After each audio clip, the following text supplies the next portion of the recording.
Here's where a little bit of the controversy takes place, and you have all these people talking about Xbox tax and all of this crazy stuff going on.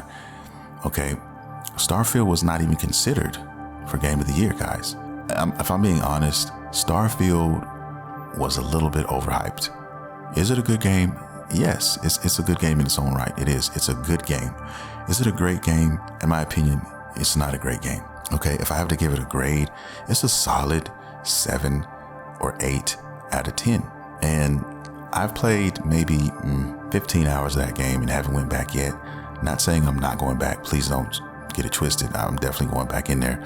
But it was just overhyped in my opinion. It wasn't as good as people said it was going to be, if that makes sense. I'm sure there's people out there who adore the game, and certainly so if that's how you feel. But as far as how they kind of rolled it out, you know, when they kind of snuck in, hey, well, it's going to be 30 frames and this and this and that. And then when you actually got to play the game, you got to see some of the shortcomings technically under the hood, if that makes sense.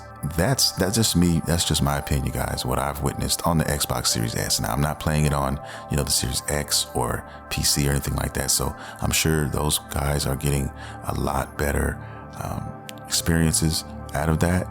That's where I stand on it. Am I going to go back and play the game? Yes, I am. I am going to finish the game. I did like what I was playing. Definitely worth going and playing all the way through. But there were some things in the game where they encouraged you to actually go and play it over multiple times. And this game is so huge. It's like, yo, do I really want to go in here back to back to back and play the game like that to actually do some of the things without spoiling anything?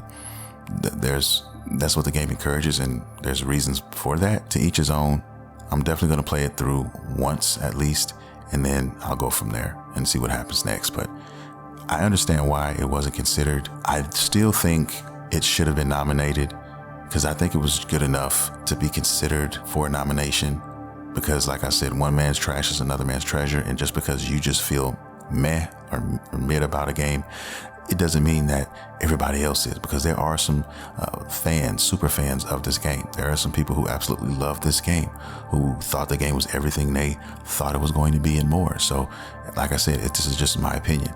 I think that Resident Evil 4 slot could have easily went for Starfield, and so on and so forth, if I'm being honest. But it is what it is, guys. That's why a lot of people on the Xbox community are upset, because they're looking at that like, you put a Resident Evil remake in this spot here, like, really? That's what you're doing? Kind of makes sense in a way if you think about it like that, but it is what it is.